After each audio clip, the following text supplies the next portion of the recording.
UGC net के history series में आप लोगों का फिर से स्वागत है। तो आज का टॉपिक है भारत पर मुस्लिम आक्रमण। पहला है, भारत में सबसे पहले इस्लाम का आगमन किस स्थान पर हुआ था? तो मालाबार तट, केरल में हुआ था। कितने लोग कहेंगे कि सिंध में हुआ था, लेकिन नहीं। देखो, पहली बार पूछ रहा है कि इस्लाम का आगमन कहाँ, किस स्थान पर हुआ था। तो वो व्यापारी के रूप में इस्लाम जो है, मतलब मुस्लिम लोग जो है, वो मालाबार तट पे आए थे केरल में। आक्रमणकारी के रूप में आए थे सिंध में। ऑलराइट। अरबों के आक्रमण के समय सिंध का राजा कौन था? तो दाहिर था। चचनामा मूल रूप से किस भाषा में लिखी गई थी? तो अरबी भाषा में लिखी गई थी, जो कि मोहम्मद बिन कासिम के किसी सैनिक या सेवक ने लिखी थी। मोहम्मद बिन कासिम को सिंध पर आक्रमण करने के लिए किसने भेजा था? तो अल हज्जाज ने भेजा था, जो कि ईरान का गवर्नर था। सिंध पर आक्रमण का तात्कालिक कारण क्या था? तो समुद्री डाकुओं द्वारा जहाजों की लूट। दरअसल जो ईरान से जो है, कुछ जो है, जो व्यापारिक जहाज थे, वो जा रहे थे श्रीलंका की ओर। और वहीं सिंध के पास जो है, जो देवल बंदरगाह था, वहां पर कुछ समुद्री डाकुओं ने उसे लूट लिया। तो फिर ईरान के जो लोग थे, जो ईरान के व्यापारी थे, उन्होंने इसको कंप्लेन किया ईरान के गवर्नर को। तो उन्होंने क्या किया कि इसको कहा दाहिर को कि या तो आप हर्जाना दीजिए या फिर उन समुद्री डाकुओं के खिलाफ एक्शन लीजिए। लेकिन दाहिर ने किसी भी तरह का कोई एक्शन नहीं लिया, ना ही कोई हर्जाना दिया। तो इसीलिए इसको तात्कालिक कांड माना जाता है। बाकी तो भाई लूटना पुटना उसका था, वो सब तो था ही प्राइम रीजन। किस युद्ध में मोहम्मद बिन कासिम ने राजा दाहिर को हराया और मार डाला? तो वो था रावर का युद्ध। भारतीय इतिहास में जौहर का पहला साक्ष्य किस घटना में वर्णित है? तो रावर के किले की रक्षा। जब रावर के किले की रक्षा की जा रही थी, तो उसी समय जो है, इसको थोड़ा मैं एक्सप्लेन कर दे रहा हूँ। जब ये मर गया, दाहिर जब मर गया, तो उसके बाद उसकी पत्नी जो है, वो लड़ने लगी थी मोहम्मद बिन कासिम के खिलाफ। वो सेना का नेतृत्व कर रही थी। लेकिन जब वो भी जो है, जब देखने लगी कि रावर का किला जो है, वो मोहम्मद बिन कासिम के अधीन हो गया, तो उसके बाद उसने जो है जौहर कर लिया, जो कि भारतीय इतिहास में जौहर का पहला साक्ष्य है। भारत में सबसे पहले जजिया कर की वसूली किसने की? तो मोहम्मद बिन कासिम ने की। मोहम्मद बिन कासिम की अंतिम विजय कौन सी थी? तो मुल्तान थी। किस इतिहासकार ने सिंध पर अरबों के आक्रमण को भारतीय इतिहास में एक घटना और इस्लामी इतिहास में एक परिणामहीन जीत बताया है? तो लेन पुल ने बताया है। इसके अनुसार जो है, ये अरब आक्रमण का कोई भी तरह का महत्व या फिर दीर्घकालिक महत्व जो है नहीं रहा है। गजनी साम्राज्य की स्थापना किसने की थी? तो अलप्तगिन ने की थी। कौन सा तुर्की शासक भारत पर आक्रमण करने वाला पहला था जिसने हिंदू शाही शासक जयपाल को हराया? तो वो था सुबुक्तगिन, जो कि अलप्तगिन का दास था। लेकिन बाद में इसने जो है गजनी पर यामनी वंश की स्थापना की, और इसी का बेटा था महमूद गजनवी। महमूद गजनवी ने बगदाद के खलीफा से कौन सी उपाधि प्राप्त की थी? तो अमीन उल मिल्लत, यामिन उद दौला, ये दोनों ही उपाधि जो है महमूद गजनवी को दी गई थी। किस इतिहासकार के अनुसार महमूद के भारत आक्रमण का मुख्य उद्देश्य धन लूटना था? तो इरफान हबीब कहते हैं कि उसका मुख्य उद्देश्य सिर्फ धन लूटना था, जबकि उतबी कुछ और कहता है। महमूद गजनवी ने भारत पर पहला आक्रमण किस वर्ष किया था? तो 1000 ईस्वी में किया था। और 1000 से 1027 तक जो है, उसने टोटल 17 बार आक्रमण किया। इसमें से 1025 वाला आक्रमण जो है, सोमनाथ मंदिर वाला, वो सबसे ज्यादा प्रसिद्ध है। किस युद्ध में महमूद गजनवी ने हिंदू शाही शासक आनंदपाल को हराया था? तो छाछ के युद्ध में हराया था। महमूद ने किस अभियान में लोहकाट दुर्ग को जीतने का असफल प्रयास किया, जो उसकी सेना की पहली हार थी? तो लोहकोट दुर्ग जो है, वो कश्मीर में है। तो कश्मीर पे जब वो अभियान कर रहा था, उस समय उसने लोहकोट दुर्ग को जीतने का प्रयास किया, लेकिन असफल रहा, जो कि उसकी पहली पराजय थी। महमूद गजनवी ने भारत पर अपना अंतिम आक्रमण किसके विरुद्ध किया था? तो सिंध के जाटों के विरुद्ध किया था, क्योंकि जब 1025 में उसने, ये कौन सा मंदिर था, सोमनाथ मंदिर, उस पर आक्रमण किया था, तो वहां से बहुत सारा धन लूट के जो है ले जा रहा था। तो जो सिंध के जाट थे, जो खोखर जाति के थे, उन्होंने जो है इसको कुछ लूट लिया था, और इसका कुछ धन जो है वो छीन लिया था। तो इसलिए वापस उसने जो अपना 17वां आक्रमण किया, वो लास्टली सिंध के जाटों के खिलाफ ही किया। महमूद गजनवी के दरबार में कौन सा विद्वान था जिसने किताब उल हिंद लिखी?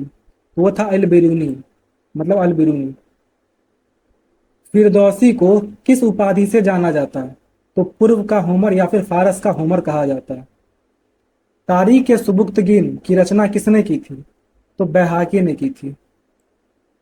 महमूद गजनवी को किस नाम से भी जाना जाता था? तो जहां सोच बुत शिकन, तो इसको जो है बुत शिकन नाम से जाना जाता था। जहां सोच नाम से नहीं जाना जाता था। ये जहां सोच जो है ये कोई और है। ये मैं बता देता हूँ कौन है। ये तुम्हारे जो गोरी है, मोहम्मद गोरी। मोहम्मद गोरी का जो पिता था, जिसने कि गजनी पर आक्रमण करके जो है गजनवी का जो साम्राज्य था उसको पूरा जला दिया था। जहां सोच का मतलब ही होता है संसार को जलाने वाला। तो उसी के ऊपर जो है उसको उपाधि मिली थी जहां सोच की।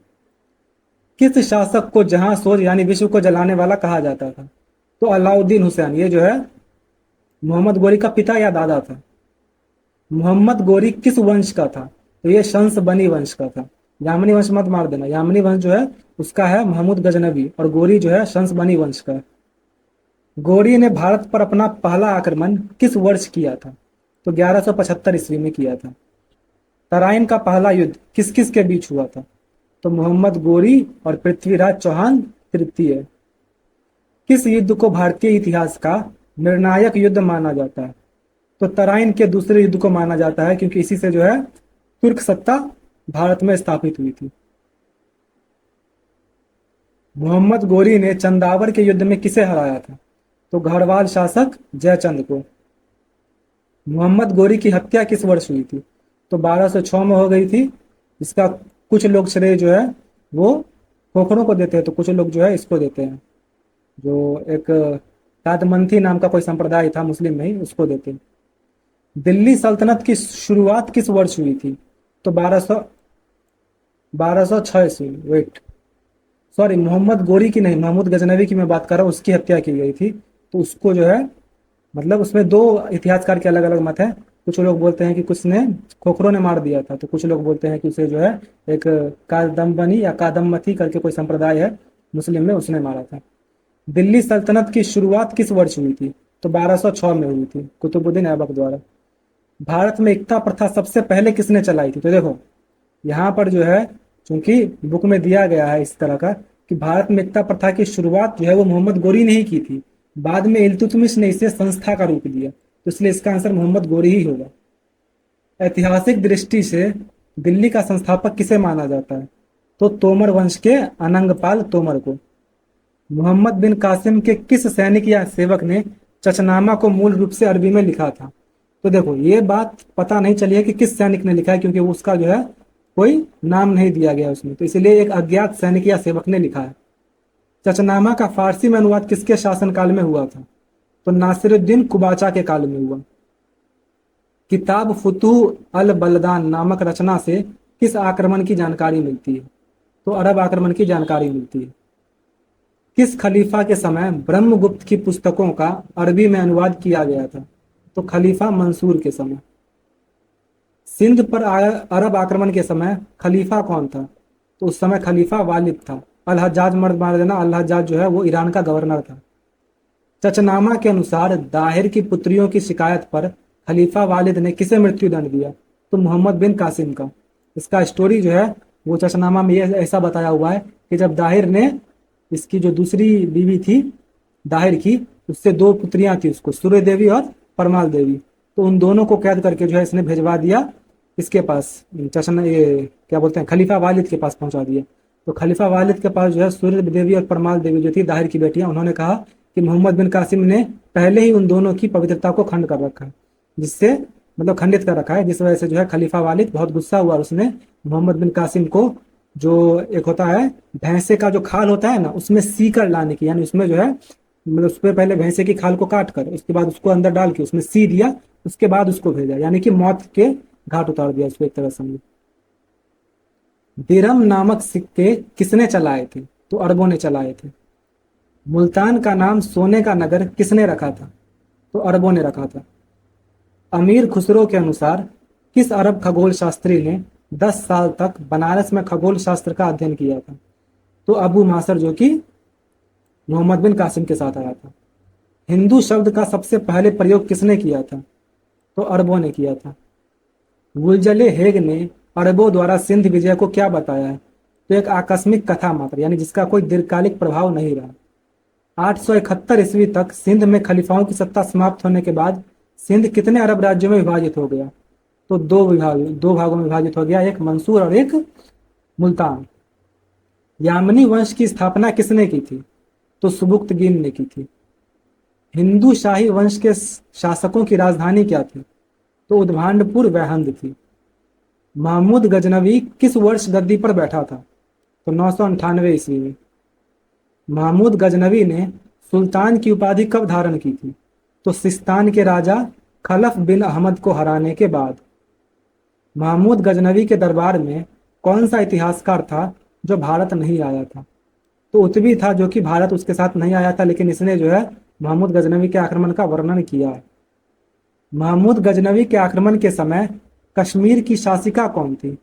तो रानी दिद्दा थी। महमूद ने अपना चौथा आक्रमण मुल्तान पर कब किया था? तो 1004-5 में। महमूद ने सोमनाथ मंदिर पर कब आक्रमण किया था? तो 1025 ईस्वी में। सोमनाथ पर आक्रमण के समय गुजरात का शासक कौन था? तो भीम प्रथम था। महमूद गजनवी की मृत्यु किस वर्ष हुई? तो 1030 ईस्वी में हुई। वही मैंने बताया ना, इस पे दो मत है, लेकिन इसकी हत्या ही की गई थी, जिसके भी द्वारा की गई हो, या तो खोखरों के द्वारा या कादमथी संप्रदाय द्वारा। गजनबी के सिक्कों पर अरबी के अलावा और कौन सी लिपि में द्विभाषीय लेख हैं? तो शारदा लिपि में। पुराणों का अध्ययन करने वाला पहला मुसलमान कौन था? तो अल बरूनी था। अल बरूनी के अनुसार भारत में सबसे लोकप्रिय लिपि कौन सी थी? तो सिद्ध मातृका लिपि। किताब उल हिंद का हिंदी अनुवाद किसने किया था? तो रजनीकांत शर्मा ने। शाहनामा की रचना किसने की थी? तो फिरदौसी ने की थी। तारीख यामिनी, जिसे किताब उल यामिनी भी कहते हैं, किसने लिखी थी? तो उतबी ने लिखी है। तारीख सुबुक्तगीन के लेखक बैहाकी को लेनपुल ने किस नाम से पुकारा है? तो पूर्व का पेप्स। ये याद रखना, यहाँ पे जो है बैहाकी को पूर्व का पेप्स कहा जाता है। होमर मत मार देना। होमर किसे कहा जाता है? उतबी को कहा जाता है। महमूद के आक्रमणों के वेट, एक मिनट रुको। पूर्व का होमर शायद फिरदौसी को कहा जाता है। ये एक बार देख लेना बुक से, मुझे एग्जैक्टली अभी याद नहीं आ रहा, नामों में थोड़ा कंफ्यूज है।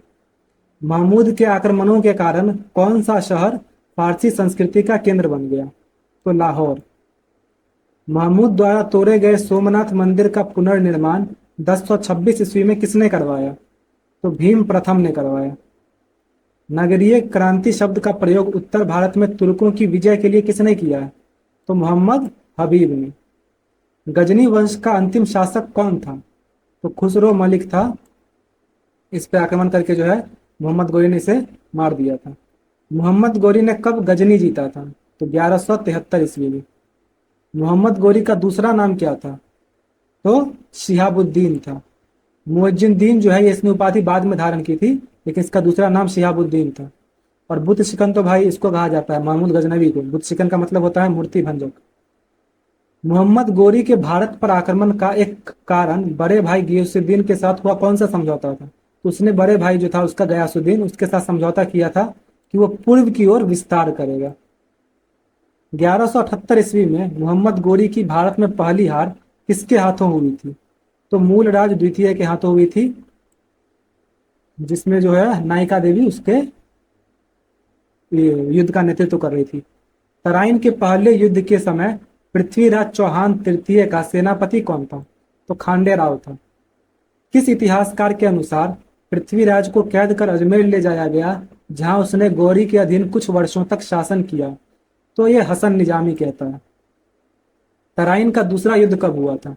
तो 1192 ईस्वी में।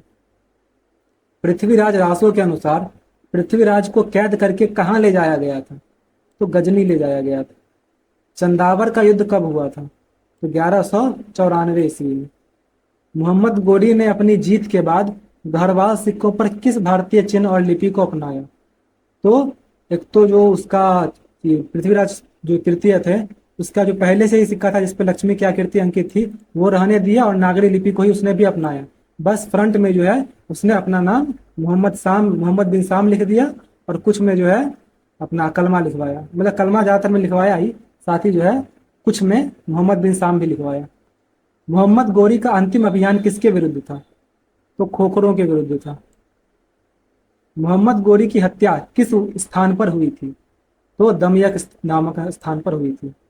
मोहम्मद गोरी के साथ 1192 ईस्वी में भारत आने वाले संत कौन थे? तो ख्वाजा मुइनुद्दीन चिश्ती, जिन्होंने चिश्ती पंथ की स्थापना की थी।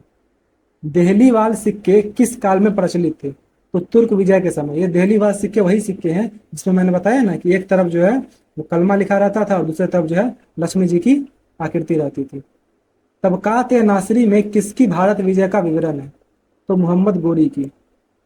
ब्रह्मगुप्त द्वारा रचित ब्रह्म सिद्धांत और खंड खाद्यक नामक संस्कृत पुस्तकों का अरबी में अनुवाद किसने किया था? तो जल जाफरी और इब्राहिम पिंजरी। अरब आक्रमण के समय सिंध की राजधानी क्या थी? तो अलोर थी। किस युद्ध में मोहम्मद बिन कासिम ने सबसे पहले देवल के मंदिर को गिराया था? तो देवल के युद्ध में। महमूद गजनवी के आक्रमण के समय कन्नौज का शासक कौन था? तो राज्यपाल था। महमूद के भारत पर आक्रमणों का वर्णन करने वाला एकमात्र इतिहासकार कौन था? तो उतबी था। किस युद्ध में प्रतिहार शासक राज्यपाल और चंदेल शासक गंड ने आनंदपाल की मदद के लिए सेनाएं भेजी थी? तो छाछ के युद्ध में। उतबी ने किस शहर, मतलब जब मोहम्मद गजनवी बोलना यार, क्या नाम है इसका, वेट, आनंदपाल जयपाल, यानी कि तुम्हारा हो गया ये 9वीं शताब्दी में, यानी कि जब 8वीं शताब्दी में जब इसने आक्रमण किया था ये मोहम्मद बिन कासिम ने, तो उस समय जो है जब ये जयपाल ने अपना आत्महत्या कर ली थी क्योंकि वो युद्ध में पराजित हो गया था, तो उसके बाद उसका बेटा आनंदपाल आया। तो आनंदपाल जब लड़ रहा था मोहम्मद बिन कासिम से, तभी जो है इसने राज्यपाल और चंदेल शासक गण ने उसकी सहायता की थी। उतबी ने किस शहर के वैभव के बारे में लिखा है कि महमूद ने एक ऐसा शहर देखा जिसका वैभव स्वर्ग के समान था? तो मथुरा के बारे में। पूर्व का होमर या फारस का होमर किसे कहा जाता है? तो फिरदौसी। देखो मैंने कहा था ना, मैं थोड़ा कंफ्यूज हूँ, लेकिन शायद फिरदौसी को ही कहा जाता था। और फिरदौसी की एक ये भी कहानी है कि इसको जो है महमूद गजनवी ने कहा था कि मैं तुम्हें हर एक, मतलब जितना भी तुम लिखोगे, शायद छंद या फिर जो क्या लिखते हैं मुस्लिम लोग, जो इतिहासकार लिखते हैं, तो उसमें जो एक लाइन होता है उसको क्या कहते हैं, शायद एक छंद टाइप का ही समझो, तो जितना तुम लिखोगे उतने पे मैं एक एक सोने का सिक्का दूंगा। लेकिन बाद में जो है वो अपने वादे से मुकर गया और फिरदौसी की बहुत बेइज्जती की थी दरबार में, जिस वजह से फिरदौसी ने आत्महत्या कर ली। इसे ही फारस का होमर कहा जाता है। 1026 ईस्वी में महमूद द्वारा ध्वस्त किए गए सोमनाथ के मंदिर का पुनर्निर्माण 1169 में किसने करवाया? अब देखो 1026 में जो किया था उसने ध्वस्त, उसका उसी समय, उसके थोड़ा देर बाद जब इसने भीम प्रथम ने इसको दोबारा से जो है रिनोवेशन करवाया था या दोबारा से पुनर्निर्माण करवाया था, उसके बारे में नहीं पूछ रहा है। 1169 में किसने करवाया था ये पूछ रहा है। तो कुमारपाल ने करवाया था 1169 में। महमूद गजनवी के दरबारी कवि फारूकी ने गजनवी द्वारा लाहौर में बनवाए गए किस चित्रकला का उल्लेख किया है? तो निगार खाना का उल्लेख किया है, जिसमें महमूद गजनवी की व्यक्ति रूप में जो है उसकी मूर्ति बनाई गई है। महमूद गोरी के शासनकाल में कौन से कवि थे? तो फखरुद्दीन गाजी और निजामी उरूजी। गोरी गोमल दर्रे से भारत आया था, यह किस क्षेत्र में? तो उत्तरी पश्चिमी अफगानिस्तान में। किस वर्ष में अलाउद्दीन हुसैन ने गजनी पर आक्रमण कर उसे जलाकर नष्ट कर दिया था? तो 1155 ईस्वी में। मैंने बताया ना, इसी को जलाने के बाद जो है इसको वो उपाधि दी गई थी, विश्व को जलाने वाला। मोहम्मद गोरी की किस विजय का विवरण मिनहाज की तबकात नासिरी में है? तो भारत विजय का है। मोहम्मद गोरी के आक्रमण के समय उत्तर पश्चिम भारत में कितने स्वतंत्र मुस्लिम राज्य थे? तो 3 थे, सिंध, मुल्तान और एक तुम्हारा था, 1 मिनट, पंजाब भी था शायद, एक बार देख लेना। वैसे किस युद्ध में मूलराज द्वितीय की विधवा मां नायिका देवी ने गोरी को हराया था? तो माउंट आबू के युद्ध में। मैंने बताया ना कि उस समय जो है मूलराज द्वितीय छोटा था, इसलिए उसकी मां नायिका देवी ही जो है युद्ध का नेतृत्व कर रही थी, और ये जो है इसकी पहली हार थी गोरी की। पृथ्वीराज चौहान तृतीय का दूसरा नाम क्या था? तो राय पिथौरा भी कहा जाता था उन्हें। मोहम्मद गोरी ने कब मुइजुद्दीन की उपाधि धारण की थी? तो जब 1203 में गयासुद्दीन यानी उसके बड़े भाई की मृत्यु हो गई थी, उसके बाद। मोहम्मद गोरी की कोई संतान नहीं थी, इसलिए उसकी मृत्यु के बाद भारत में गुलाम वंश की नींव किसने रखी? मतलब सीधा साधा पूछ रहा है कि भारत में गुलाम वंश की नींव किसने रखी? तो कुतुबुद्दीन ऐबक ने। किताब उल हिंद का अंग्रेजी अनुवाद किसने किया? तो एडवर्ड सचाउ ने। वही पूछ लेता कि जो चचनामा है उसका अंग्रेजी अनुवाद किसने किया? तो U.M. दाऊद पोटा ने। तो इस तरह से भारत पर मुस्लिम आक्रमण खत्म होता है। नेक्स्ट टॉपिक रहेगा गुलाम वंश। जब भी आप एमसीक्यूज प्रैक्टिस करना शुरू करें तो एक पेपर और पेन लेकर बैठें और 100 एमसीक्यूज में से आपके कितने सही हो रहे हैं इसको ज़रूर चेक करें और अपना स्कोर कमेंट करें ताकि मैं भी आपके प्रोग्रेस को देख सकूं। बाकी रोज़ मैं आप लोगों को अपने नेक्स्ट डे का टॉपिक बता दिया करूंगा और आपको हर एक सोर्स से उतना पढ़ के आना है। चलिए ठीक है, मिलते हैं फिर नेक्स्ट वीडियो में।